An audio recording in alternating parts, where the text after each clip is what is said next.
Hi, welcome to another segment of Short Notice. Today I'm joined by Yoshi Hagiwara. Hey, what's up? Hagiwara? Oh my god, I don't have my overlay. Whoops. That's fine. Whatever. That's You're not fine. using I camera, don't have so mine either. whatever. Yeah. I'm not in a place where I can use a camera right now, so Oh yeah, it's secret. cameraless, but I mean, most people are going to listen to the podcast version anyway. Yeah. Um, that's fine. Or if you really like Yoshi, you can stare his face Let's with, face you it, no know, one really likes me. unobstructed by the name tag, just Full on full Yoshi. frontal Yoshi. Yeah. Yeah. All right.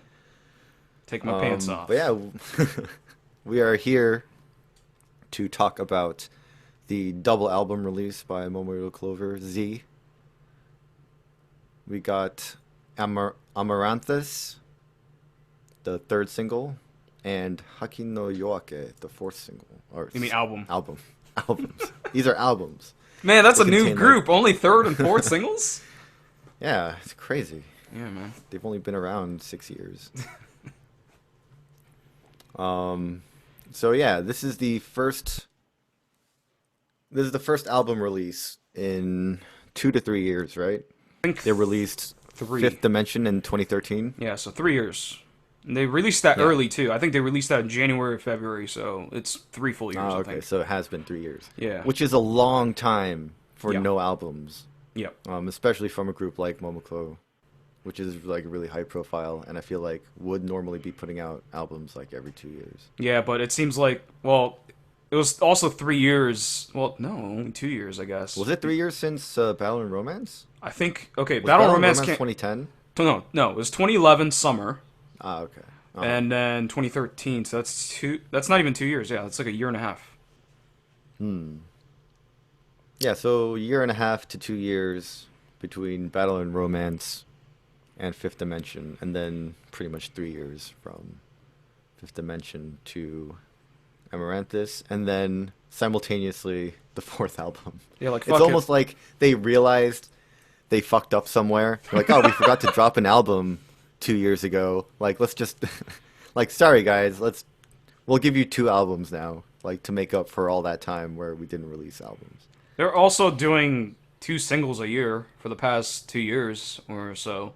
Yeah, I feel like yeah, that's been how it was for the past 2 years. I think people have just kind of like settled into that groove, I guess. Yeah. Although this year or last year, they released three. They had the Kiss single, they had Seishun Fu, which was their movie tie-in, and then they had Z no Chikai, which was the Oh, Dragon that's Ball tie-in. right. Oh, I completely forget about Seishun Fu as a single. Yeah, it's easy to forget Seishun Fu as a single.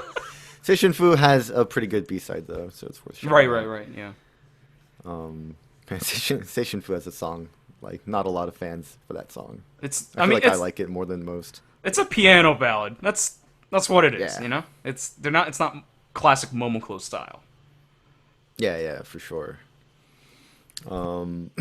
So, yeah. Actually, how do you feel about this release, this double release, as two albums? Like, there was an official third, like Amaranthus is the official third album, Hmm. and Hakin is the official fourth album. Yeah. So, it's like saying, hey, if you weren't initiated with Momoclo and you just looked at all their albums like on a shelf, you would see them as two completely different releases Right. and probably at different times. Right. But if you listen to both of them, do you feel like they flow in a way where they would be different from? Are they distinct enough from each other? Would you say? I think they're similar in style. I like Mm, comparing this stuff to Third Dimension and Battle and Romance. You're talking about a completely different sound from the previous yeah. two albums. So you can definitely see where their music has gone and has grown and matured to. And I feel like both of the albums represent that very well. So I Yeah. could see it as, yeah, that if anything, if I didn't know the exact release dates, I'd say like, yeah, maybe they released the two albums like a year apart, not so much like 2 or 3 years, because the sound is pretty similar. Yeah, like I almost feel like it's just one continuous. I mean, because even the themes, like Amaranthus being like birth and Hakin being sort of like the afterlife, I Yeah. guess, or death. Yeah, death. They complement each other directly. Whereas, yeah, I feel like they are meant to be paired together, I guess, and then Yeah. that is why they released both of them at the same time. Whereas, like Fifth Dimension is a completely separate beast from All right. That was a concept Battle and album Romance. through and through. Yeah, like there's no connection between Battle Romance to Fifth Dimension to this double album release. So I guess we can talk about the music in a broad sense. Yeah. The way I listen to this song, or I listen to all of these songs, is I made the playlist to just automatically play from the first album to the second album, all in order. And I did it in the creepiest, like, super fan way possible, where I turn off all the lights. And I turn off all the lights, I lay down on my bed, I put my best pair of headphones on, and I close my eyes and I just listen to the music for like 2 hours straight. Right. From beginning to end. I will admit I skipped the singles because I did that knew too. the Don't worry about songs, it. and I knew that I was just gonna be like, I was gonna be really impatient. Be Yeah. like, yeah, like Xeno Chica, I know the fucking song. Like, let's get to Well, the next one. So, you more so than anyone else because you completely did the media blackout. So Yeah, you didn't yeah. listen to any of the previews before. So it makes sense. You really wanted to hear. I did early on. I did listen to some of the instrumental previews that they did. That were like 10 seconds. 10 like, seconds, yeah. instrumental. Yeah. The thing is, Hakin no Yoake, like, I feel like I heard half of that album before Yeah. it came out. Yeah. Like, almost literally, like, about 6 songs, because they released Hakin no Yoake, the PV, with the full song on it, right? Right. And that was they debuted that at the New Year event countdown that I watched live, so I just ended up listening to that song and watching the PV. Right. At Momokuri 2015, I bought the vinyl that had the hip hop track. Right. on Mokuro. Hakin. Yeah. Mokuro, yeah. Yeah. So I heard that, and then they have 3 singles on there, and I heard, obviously I've You've heard all heard 3 of of them. Yeah. That's 5 songs already, and I guess I was gonna bring this up later, but I can bring it up now. On the MomoiroClover.net, which is like a fan community site for Momoclo and all Stardust groups, they listened to the instrumental of one of the songs, and they said this opening sounds identical to a demo track or like a previously recorded unreleased Britney Spears song. Oh God. And they linked it on YouTube, and I listened to it and I was like, oh shit, like this is the exact same instrumental. So they either used this song, or like they just used this as a preview and it's not going to be on the album, or they actually got this song that was unreleased by Britney Spears and reappropriated it. And that is what happened. So Well, so which song technically is that? I did hear that song. It's Rock the Boat. Oh, okay, because that's written by the guy from the U.S. He's a Yeah. It's 2 Western writers. Greg Kirsten and which makes Nicole sense. Morier. Yeah. Something like that. Well, fun note about Greg Kirsten. He wrote "Hello," Adele song. Oh shit. So Oh my God. yeah, he's a legit That dude. song has been in my head for so fucking long. Yeah, so you wrote that song. It's fucking crazy. Jesus Christ. Yeah, that's crazy. Yeah, Rock the Boat. Britney Spears. If you want to hear the Britney Spears rendition, wanna hear it, It's, yeah. It only exists in low quality, but it's called Dangerous. Okay, So I'm gonna play if you it. look up Britney Spears Dangerous, you'll hear it. And it's pretty much the same song, except instead of saying Rock the Boat, they go Dangerous. Oh wow, it is. Same exact song. It's the same thing, right? Yeah, it's the same exact Yeah. song. Holy Yeah, it's, shit, that's the awesome. song is identical. Yeah. That's cool. Cool I note. believe the same thing happened in Fifth Dimension with the track Get Down. Oh, yeah. The music credits were OK Go, or like the lead. Of OK Oh, Go, I that's think. right. I remember that. Yeah. So what I think is they like it was an unreleased track or like discarded track from OK Go, and it's just floating around, and like They used it. a They bought it. Momoclo like music producer or something saw it and like picked it up. Yeah, Um, that's a good song. yeah, I love both. Get Um, down. Get and I down. can see how it could be a OK Go song. Yeah, for sure. Um, but yeah, I guess one thing I want to bring up was the production quality. Yeah. Like just the quality of the music itself is pretty insane for an Idol album. Yeah. Um, I felt like the music, there was a lot more integration of traditional and orchestral instruments mixed into the track. Right. I feel like that's sort of a natural evolution after Momoclo's been doing this thing in their recent concerts or concerts in 2014. They have their own live band that plays throughout Right. all their songs that they Is it perform called Tojinsai Momoclo. that they do that? Yeah, they did that in Tojinsai. Downtown Momoclo Band, I think they're called. Where they bring in like they have a full orchestra. They have a brass section, string section, like backing vocals, um, pianist, all this crazy stuff. Right. So when they perform these songs live, they don't just play the produced backing track, the instrumentals that you would hear in like the typical studio recording.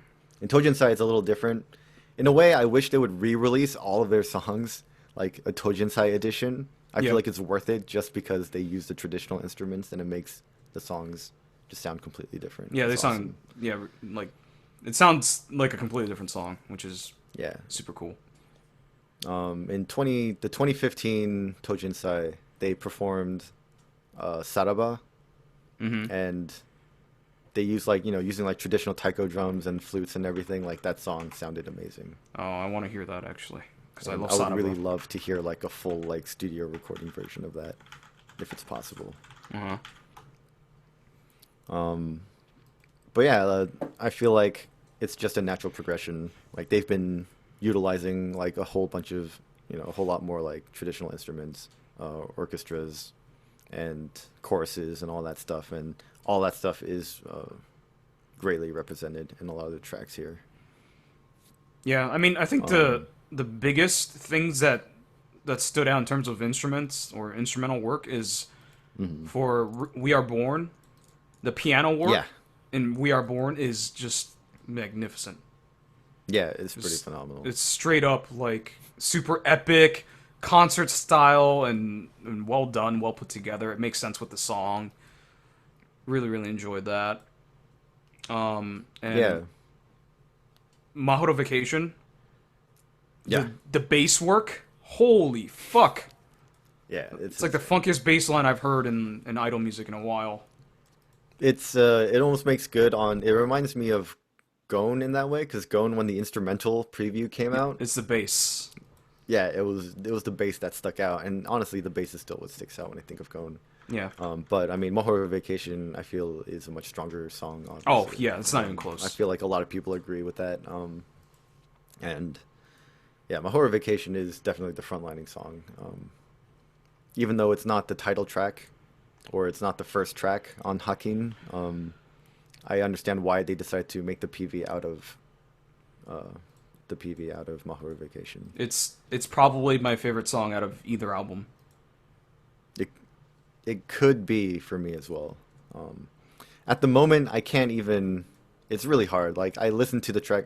I mean, I was still, yeah. So I was describing before, like lights off, laying down in my bed, closed my eyes, kept my headphones on, and I stayed like that for like literally almost 2 hours. Yeah. Aside from the parts where I had to like click on the mouse to like get to the next track because it was a single play. Yeah. Right. Right. So yeah, I felt like that was a really interesting way to experience songs in general, and it almost makes me want to feel like going back and doing that with all the songs that or all the albums that I enjoyed like throughout my entire life. Just Hmm. because you're in this sort of like weird sensory deprivation mode, and when you lay down like and not moving and you're just like existing like with the music, it's a different experience than when I'm like even when I'm focusing on the song, like I'm still like browsing on the internet or like looking around or, not like completely paying attention to it. I feel Yeah. like it sort of that little extra boost of just being in the dark with music and just having the music be the Completely only thing. focused. Yeah. Yeah, yeah. That the only thing that you can focus on is the music, and I feel Right. like that heightens it even more. It's just a Yeah, for really sure. interesting experience. Like I would say for people just to try that with any kind of music they enjoy, and see if they come out of it like differently. Um, but yeah, I thought the melodies and the vocals in particular were more varied and complex in a lot of the songs. Like they utilize melodies that like I wouldn't expect them to do, I guess. Hmm. It's really hard to describe. It's I feel like the songs are constantly trying to surprise you with like where the arrangement is going. Well, it I feel helps like that a lot like of the songs. Mhm. it helps that like 90% of the album was written by different people and they're all like well Yeah, known and established, yeah, for and sure. that's what made it Like happen. I feel like like I don't think any song was represented poorly. There were obviously songs that like hit with me better than others. Um, but I thought, just the the layering of all the song of the layering of the instrumentals was like almost overwhelming in a sense because you're Yeah. just constantly like hearing like little different things going on in the background. It makes all the songs feel like super full and like really substantial, but for some songs I just felt like this is just loud. Like this is loudness. Hmm. Like I didn't know how to parse anything, and when songs get evenly loud like that, eventually like the resulting effect is nothing sounds loud. So it just feels like a very even like one note track all the way through. I felt like there were one or two songs that were like that. Yeah. But I thought for the most part they were very dynamic. I felt like a lot of the songs kept you guessing as to like what the ultimate chorus was going to be. Like I Yeah. could not guess the chorus of like a lot of these songs, and you didn't see it coming until it actually hit. And I found that I liked the vast majority of all the choruses in this on both these albums. Yeah, I feel like So pleasantly surprised. there was a bait and switch, but in a good way, where you go in Yeah, thinking it's gonna be one of those songs, then it turns into a whole different song.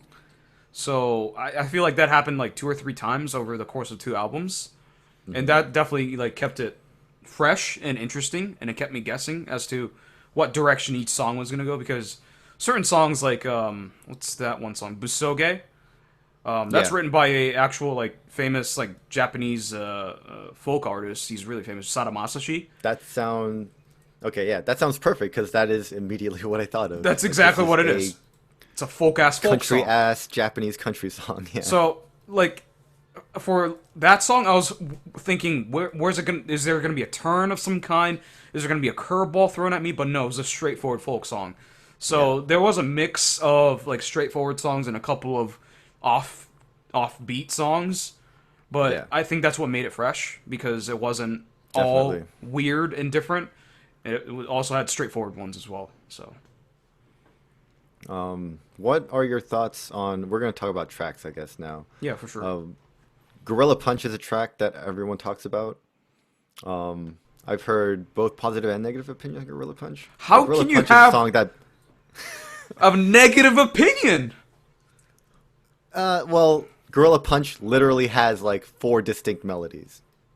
So Like, and they could all be choruses. and it's Like, all it just amazing. feels like it competes with itself, and like it is basically a song that is in battle with itself constantly throughout the entire thing, right? So, in my opinion, like I love listening to this song. It's amazing. Um, I feel, but I feel like the chaos might be a little too much for some people, Maybe, but or it could it's feel like a little more like disjointed, or see this is a Momoka song, right? Because she gets most of the lines. It's yeah, even she mentioned gets on the the opening line, Wikipedia.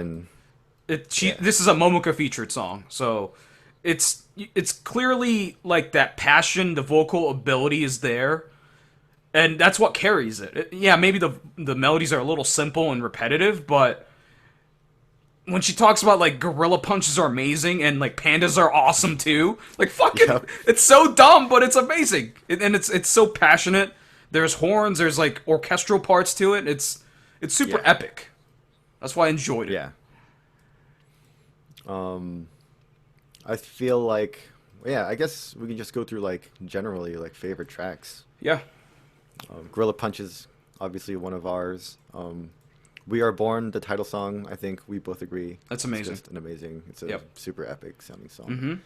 Mm-hmm. Um, there were two songs that were arranged and composed by, I think the lyrics were written too by, what was his name? Ryujin? Oh, Kiyoshi Ryujin, yeah. Yeah, Kyoshi Ryujin. People might know him as the guy who's part Harem of guy. Yeah, the harem polygamy based Idol group. which have amazing songs, and he's an amazing writer because He both is. of the songs that he wrote Mm-hmm. were like amazing. Like I can't stop listening to them. I think he wrote Demonstration in Amaranthus, and he wrote Imagination. Yeah, in so Hakim. I'm not exactly sure what they mean by this because I have some information from Japanese Wikipedia here, and what they mention is that yes, Kiyoshi Ryujin wrote both of the songs, the ninth track on both albums, and what they mention here is that these two tracks tie the two albums together, apparently. So I don't know if there's some sort of significance as to listening to Demonstration and then Imagination afterwards. I don't know if it's some like somehow turns into like a Wizard of Oz with the Pink Floyd album situation where it just makes sense in the world. I don't know, Sounds but really interesting. so I actually want to try that. I haven't done that, but it's cool. Like Demonstration is pretty straightforward. It's nothing too crazy, but it's got a It's really one of the powerful only chorus. songs that though. opens. Yeah, it's the only song that opens with the chorus, Yeah, like the main melody. Like it just starts, it kicks off the song. Yeah. Which is pretty rare in this album. Really straightforward, but both of the songs also kind of like meander in the beginning. Like they have like the members talking, and Yeah. like I feel like both of the songs have that where there's just this lead up. Yeah. That's not musical, and it's just like sounds or like Atmospheric. dialogue or whatever. Yeah, and then again at the end as well. I think one song that took me by surprise was Guns and Diamond. yeah. What are your thoughts on that song? I love that song. It's that's one of those songs where it had a jazzy intro, so I was like, "Oh, we're in for like a jazzy, swingy song," but it turns into like this power song that reminds you of like, Yeah. your typical Momoclo. It's great. The energy is so good in that song. Yeah. And yeah, I just like all the twists and turns that song goes through. It even has like some late game like melody switches and Yeah. like, just even the way the chorus shows up, it like comes out of nowhere. Yeah. You're kind of like blindsided, and you're like, "Holy shit, that's the chorus," and it's awesome. What are you thinking about the slower song? So Busoge, like it's just a It's a typical folk song. it sounds like a song that came out of like the 40s or 50s, right? Yeah. But with like modern production value. Yeah. And I guess it's written by like a guy who's pretty well revered. He's in this industry. famous, It's yeah. sort of it's like a prestige type thing, right? Yeah. Like, hey, we got this guy to Yeah, it's a write name song thing. for us. So. Yeah. What did you think about the Hyadain track in the song, the Nakayoshi Monogatari? I loved it. I felt like that song, yeah. It's what the theme of the song is. It's like arguments and then making up. So, and the first line of the song is "Who ate my jelly?" or "Zelly" or whatever you want to call it, like Jello, I guess. Because I guess someone ate Momoka's Jello, and then she's trying to figure out who ate it, and then they all start fighting. But then in the end, they're all Fascinating like narrative. they're all friends at the end. We're all friends. Yeah. It's like they got over it, you ate my Jello, but whatever, it's fucking Jello. It's not worth our friendship. Right. Good message. Yeah. It's very Hyadain. I feel like, well, when I first heard this song, I honestly thought that the opening line was from Momoka, Yeah. but in actuality, it was Kaneko. I just thought that was like a really interesting delivery from Kaneko. Yeah, I thought it was Momoka too. That's okay.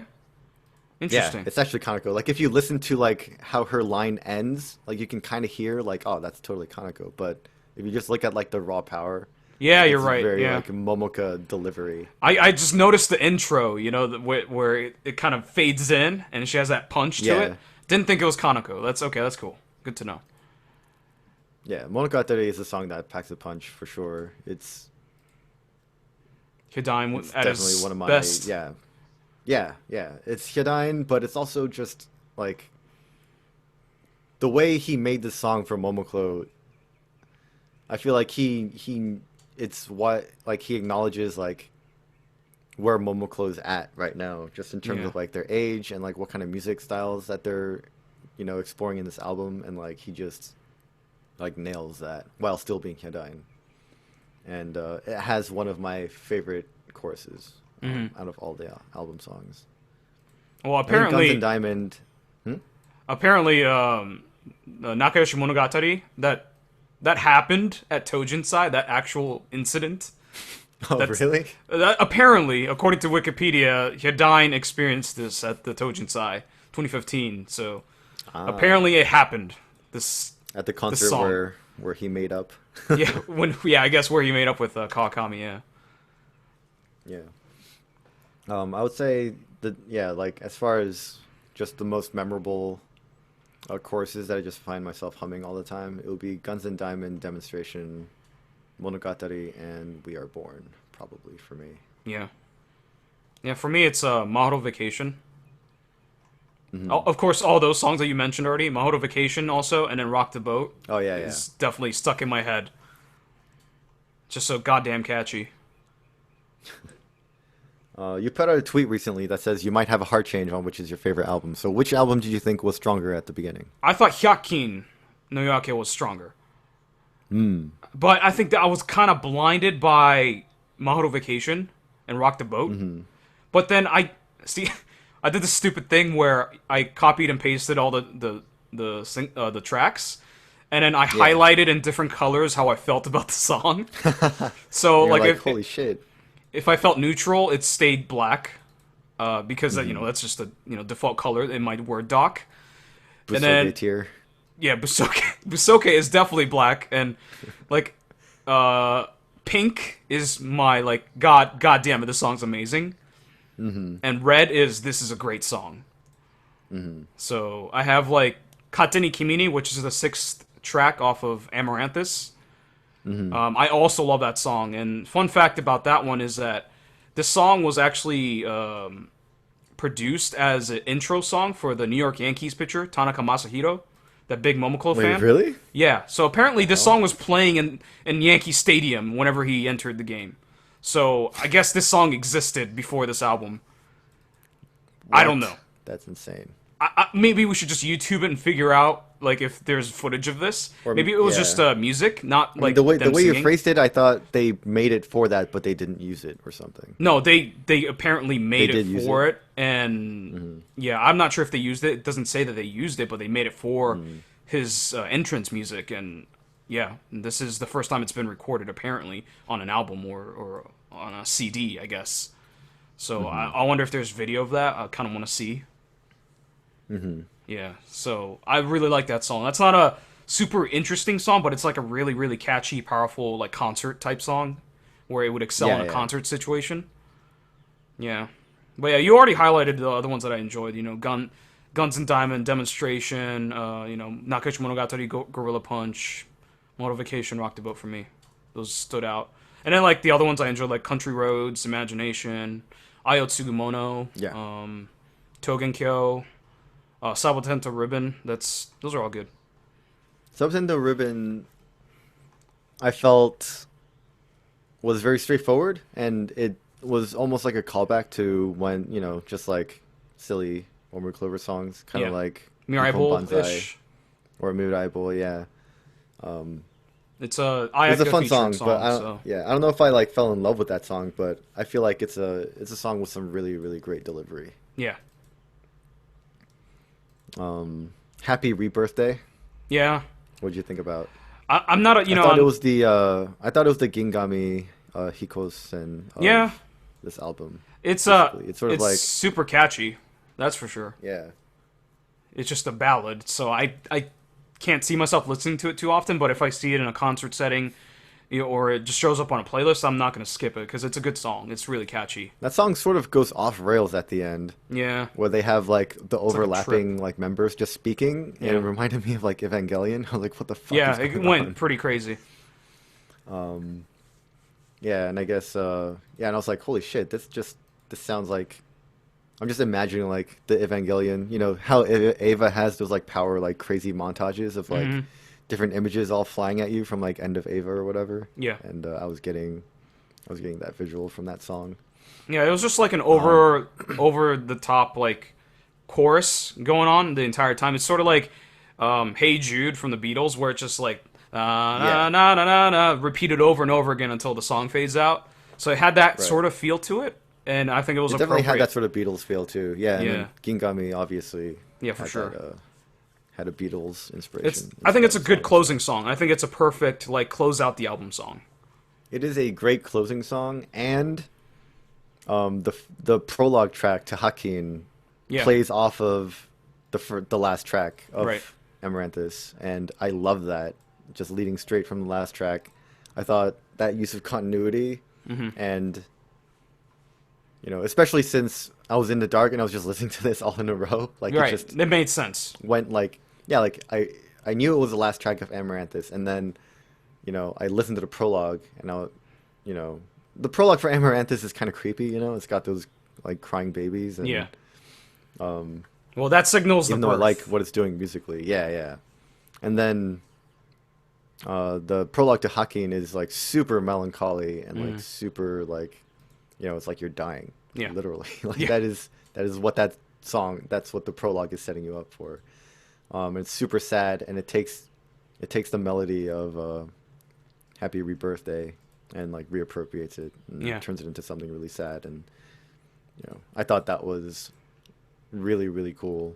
It's also like by itself that prologue is like 2.5 minutes. It's basically its own song. Yeah.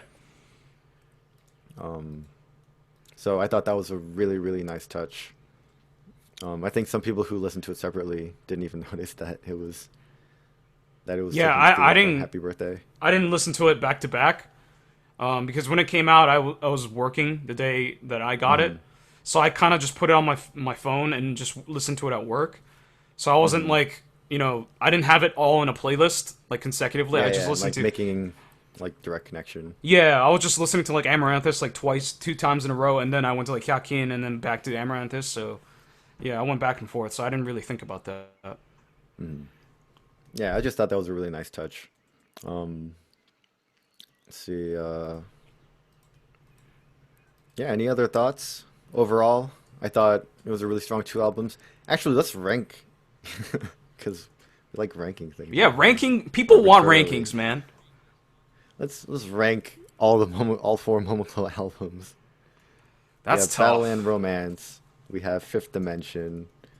We have Amaranthus and Haki. See, the tough thing for me is that I haven't listened to Fifth Dimension from start to finish in a long time. Of course, I Mm. listen to songs off of it still because I love Fifth Dimension as a song, and I'm trying to think of the songs off the top of my head, like Caso Dystopia, Fifth the Power or Five the Power, Yeah, um, Get Down. Those are amazing songs, but I yeah. haven't like listened to the whole album like from start to finish, so it's hard for me to judge. But Battle and Romance, I know like the back of my hand, because I've listened to Yeah. it so many times. But Fifth Dimension, not so much, admittedly. So that's gonna be Mhm. tough. Um, how I've done it, or the only way I've been able to do it, was to just rank them into two tiers. Okay. And I'll just, not two tiers, but just, I would say like Battle and Romance and Amaranthus, I think are both like cream of the crop, I Yeah. guess. Yeah. Like just like God tier, like holy shit.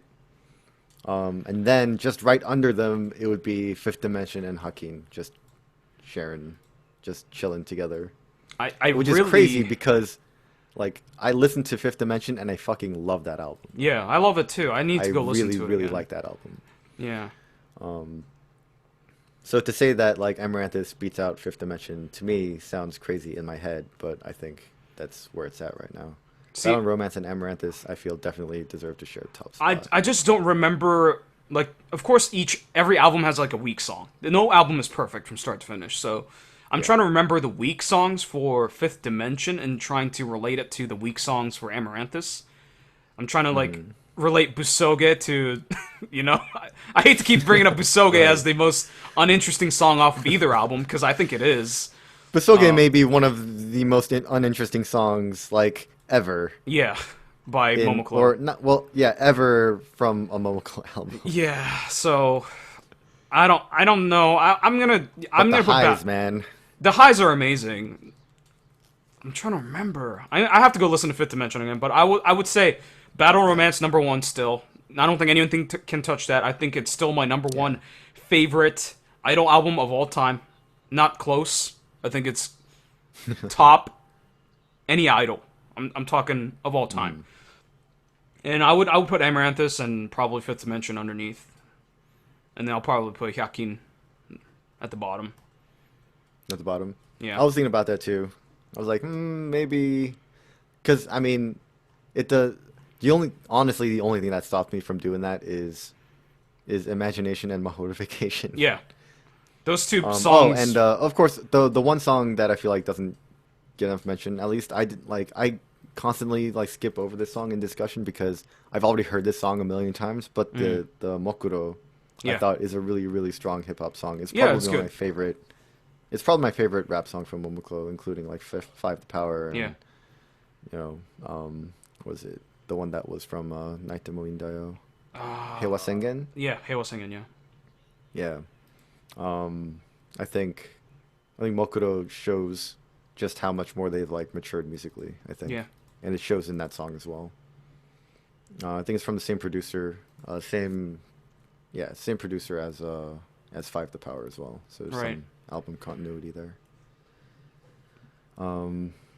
But yeah, I guess that wraps up the discussion. How long was that? Did that go over half hour? Yeah, I went over a little, like maybe 40 minutes or something. That's fine. That's whatever. Yeah, a lot to talk about though. Two albums at once. That was something that I didn't think we would ever get. I'm really glad it did. It subverted a lot of expectations that I had, in a lot of good ways though. So Well, yeah, I guess okay, those are my so overall in the thoughts. end, were you satisfied with the way you went about with the media blackout, if you will? Yeah, Was it worth I think it? so. It was worth it. Yeah, Okay. yeah. Good. Good. That's all I want to hear. I, when I came back to reality and opened my eyes after the album, it was me just going like, "What the fuck just happened?" Like, and just going back and trying to like recall like all the different songs I just heard for Yeah, 2 hours. Like, it's a lot. it was overwhelming, but it was like. It was honestly like it was just watching like an awesome movie and just being Yeah. like, oh my god, like what was that? That was crazy. Like That's that a- was the feeling that I had. See, if it was one album, I wouldn't have so much trouble trying to remember all the songs. So I had to like write everything down. I had to, Yeah, yeah. copy and paste the tracks, write my notes on it, the facts and stuff. But if it was one album, I'd like, be able to rattle it off the top of my head. But there's so much to take in, and it was all good. It was, Busoge's like Busoge was the one that disappointed me the most. But everything else, Yeah. was really good. So I have no complaints here. Yeah. So yeah, I guess that wraps up the discussion. Thank you for tuning in to another episode of Short Notice. Who knows when the next one is? We'll find out, I Yeah, guess. it'll be very short notice. It will be short notice, as is the name. So yeah, see you next time. Thanks for listening. Bye bye.